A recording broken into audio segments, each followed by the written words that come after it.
Well, let's start with some international news first, where Pakistan has released Jamaat-ud-Dawa chief and 26/11 Mumbai attack mastermind Hafiz Saeed from house arrest.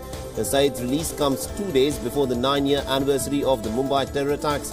Hafiz Saeed, who carries a bounty of $10 million announced by the US for his role in terror activities, has been under detention since January this year.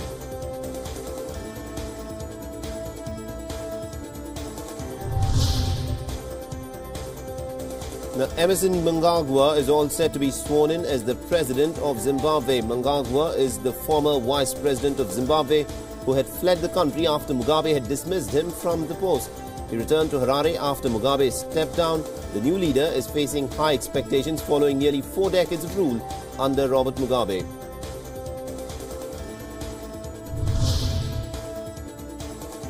The former president of Zimbabwe, Robert Mugabe, has been granted immunity from prosecution for his time during presidency. The military authorities have agreed to provide protection to Mugabe as he chose to stay in Zimbabwe and not in exile. The Mugabe will be receiving a retirement package that includes a pension, housing, holiday, and also transport allowance, health insurance, limited air travel, and security. People on the streets of Harare agreed that Robert Mugabe should be granted immunity from prosecution due to his aid and the role in fighting for the country's independence. They support the military's decision despite the economic problems and the political oppression that took place under his regime.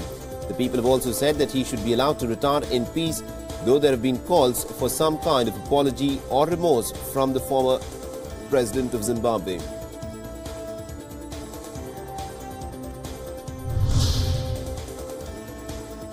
The Chinese Air Force recently conducted a combat air patrol in the South China Sea. Teams of various bombers completed the routine patrolling. The 19th National Congress of the Communist Party of China has directed the Air Force to combat-oriented and combat-ready trainings and patrols to better tackle possible aerial challenges over the seas.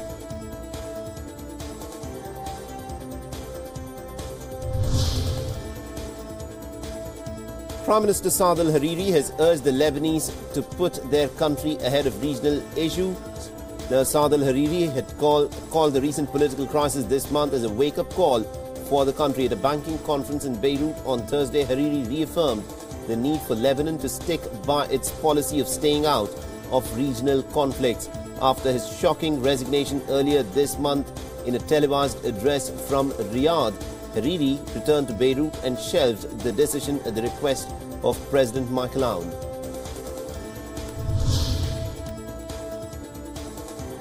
Twelve people were injured in 5 air raids on the Arbaeen city, an eastern suburb of Damascus. The city is controlled by rebels.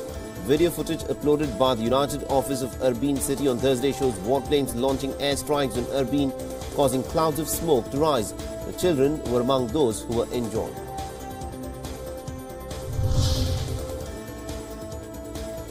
The Russian Defense Ministry has released a video footage of military jets dropping bombs over the militant targets in Syria. The Russian jets carried out the airstrikes at the Islamic State positions in the Deir al-Zor province.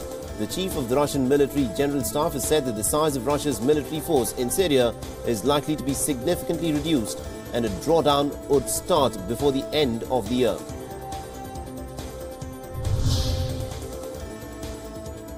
A prominent Iraqi militia has said that it will surrender heavy arms and weapons to the military once the Islamic State was defeated. The Harakat Hezbollah al-Nujaba has about 10,000 fighters and is one of the most important militias in Iraq. It is loyal to Iran and is helping Tehran create a supply route through Iraq to Damascus. The group's decision to give away its weapons comes after the US congressional bill designating it as a terror group.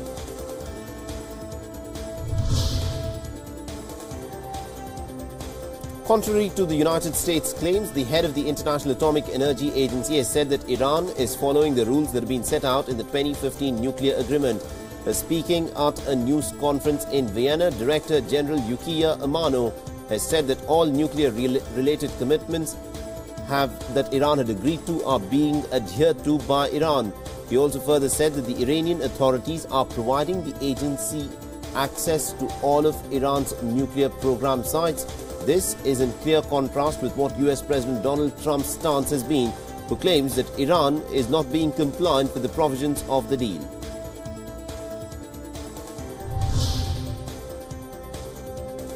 A handwritten account from a Titanic survivor, a manuscript that was written from prison by the French politician Hafiz Saeed, among other astonishing items, are set to be auctioned in Paris on the 20th of December.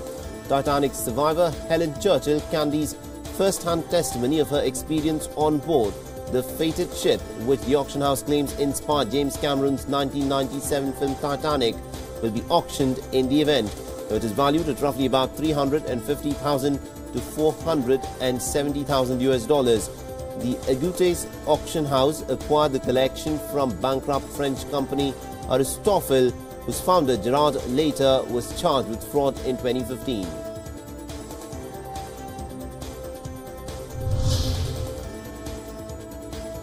The people were left shocking as in Brussels as a fire at a waffle factory sent a dense black cloud of smoke across the city. The cause of the fire at the factory is still unknown.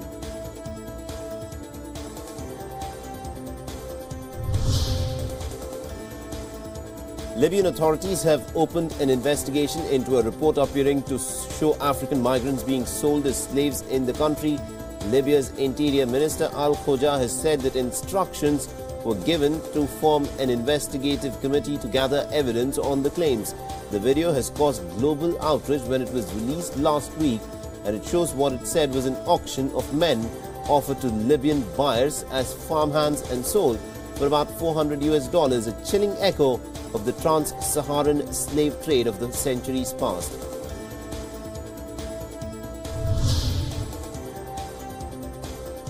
Argentina's Navy have said that an abnormal sound detected in the South Atlantic Ocean around the time the submarine sent its last signal was consistent with an explosion. The Navy did not have enough information to say as to what was the cause of the explosion or whether the Ara San Juan could have been attacked.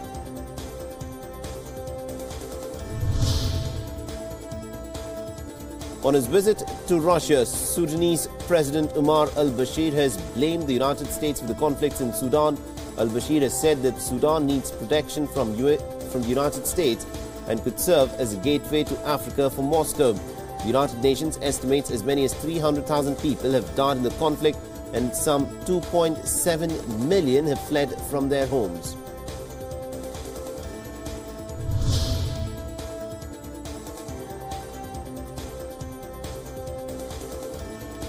US President Donald Trump spent Thanksgiving morning delivering lunch to Coast Guard personnel near his Palm Beach home and offering holiday greetings to the US forces serving abroad via video teleconference on Thursday. Along with First Lady Melania Trump, the US President arrived at the Coast Guard station Lake Worth with an array of snacks including muffins, coffee, fruits and sandwiches. Earlier in the day, Trump offered Thanksgiving greetings to military personnel serving abroad via a video teleconference. The leader of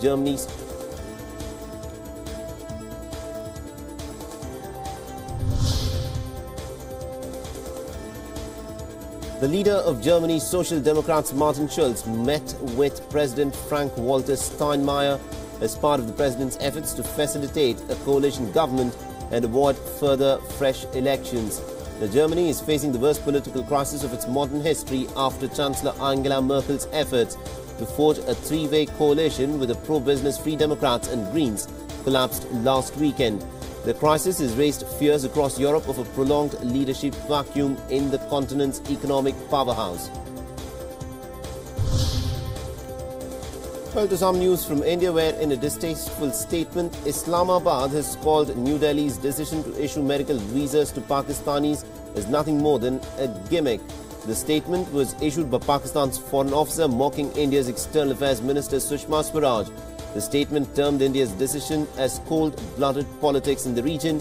India has put no restrictions on medical visas which are granted to the citizens of Pakistan. The Indian Foreign Minister Sushma Swaraj has often taken the initiative and has approved pleas for medical visas from Pakistan on Twitter requests.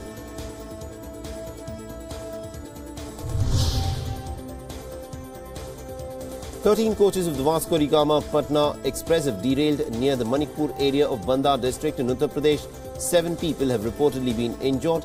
The injured passengers are presently undergoing treatment at a local hospital. The fractured railway track could be the reason behind the train derailment as per the local assessment.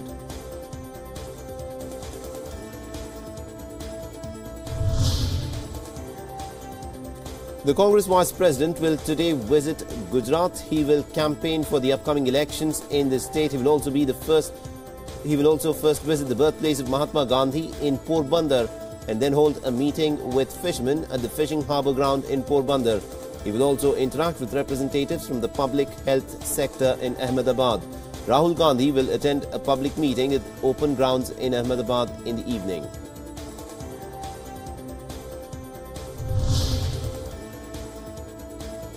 India has sought sovereign guarantee from Pakistan to ensure the safety and security of the wife and the mother of the Indian death draft prisoner Kulbhushan Jadhav if they are allowed to visit him. Now, the External Affairs Ministry has said that Pakistan has also asked not to subject the two women to any form of questioning, harassment or interrogation during their stay in Pakistan. The MEA spokesperson Ravish Kumar has said that India has asked Pakistan that a diplomat of the Indian High Commission in Islamabad should be allowed to accompany the two women at all times, including during the meeting with Jadhav. Last week, Pakistan had said that it is considering India's request to let Jadhav's mother meet him apart from his wife.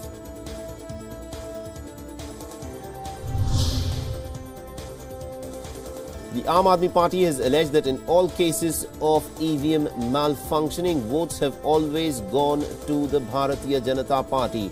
Now, the Aam Aadmi Party has demanded a comprehensive inquiry in all cases of EVM malfunctioning that have been reported so far in India. Now, the allegations have come in the backdrop of EVMs malfunctioning in several places during the Uttar Pradesh civic polls reported from Meerut, Kanpur and Bulandshahr. Now, during the malfunctioning, voters reported that the EVMs were recording votes only for the Bharatiya Janata Party, irrespective of the button that was being pressed by the voter.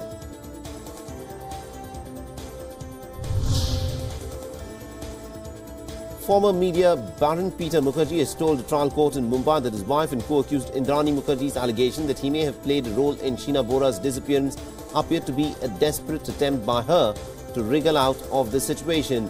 The CBI took the same line, dubbing Indrani Mukherjee's application as malafide and has filed with dishonest intentions. Indrani and Peter Mukherjee are amongst those who've been arrested in the case relating to the April 2012 murder of Sheena Bora, her daughter, from an earlier relationship. On the 15th of November, Indrani Mukherjee had filed an application demanding that Peter Mukherjee's call data records be disclosed and has also alleged that he may have played a role in Sheena Bora's disappearance and framed Indrani in the case.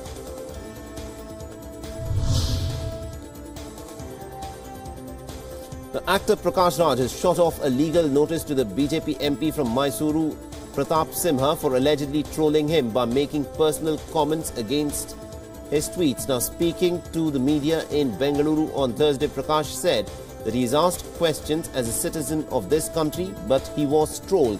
It may be recalled that in October, the actor had tweeted questioning Prime Minister Narendra Modi's silence over those who were celebrating the murder of journalist activist Gauri Lankesh.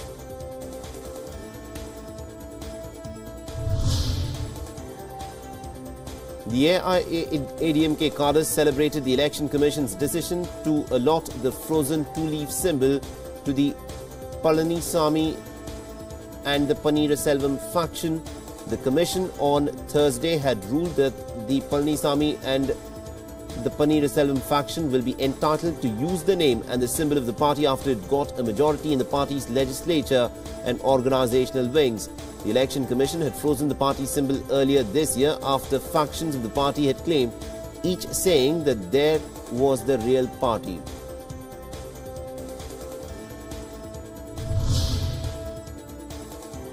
The sidelined AIADMK leader TTV Dinakaran on Thursday said that the Election Commission of India had failed to act in a free and fair manner in the AIADMK party's symbol dispute.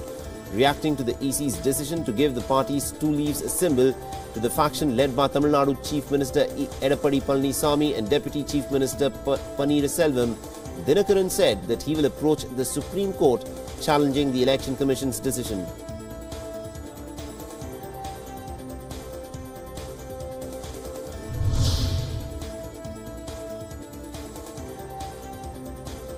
The online auction site GottaHaveRockandRoll.com offers about 1,100 celebrity memorabilia, including personal belongings of late rapper Tupac Shakur.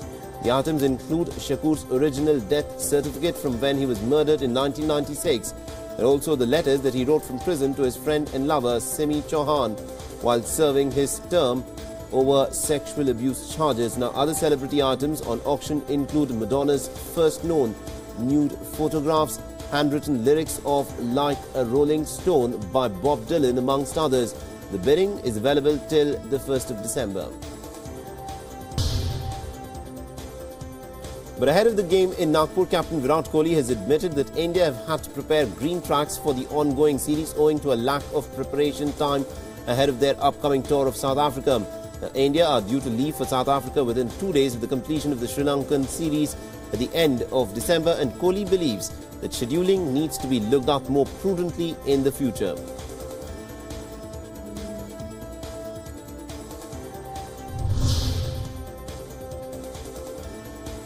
Well, some news from the world of badminton, where world number 3 PV Sindhu has stormed into the quarterfinals of the Hong Kong Open Super Series with a straight games victory over world number 13 Aya Ohori.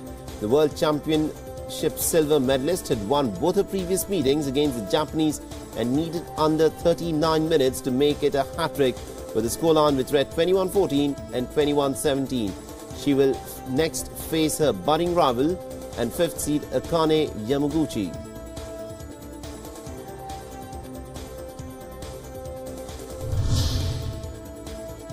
But Sindhu's compatriots Saina Nehwal and HS Pranoy suffered a double blow after defeats in the second round at the Hong Kong Open put them out of contention for the year-ending World Super Series finals in Dubai. The World Championship bronze medalist Nehwal crashed out at the hands of China's Chen Yufei. The 8th seed came from a game down to defeat Nehwal with a scoreline of 21-18, 19-21 and then 10-21. While HS Pranoy was beaten by Japan's Kazumasa Sakai, the world number 10 went down in a closely fought contest against world number 25, losing with a scoreline of 21-11, 10-21 and 15-21. Well, to some news from club football, where Valencia manager Marcelino has been handed a 2-game touchline ban ahead of the club's big match against La Liga leaders Barcelona on Sunday. The 52-year-old was dismissed during last weekend's 2-0 win against Espanyol for protesting too much. Valencia, who presently sits second in the league tables, have enjoyed their best ever start in the league under Marcelino and are the only unbeaten team alongside the Catalan Giants.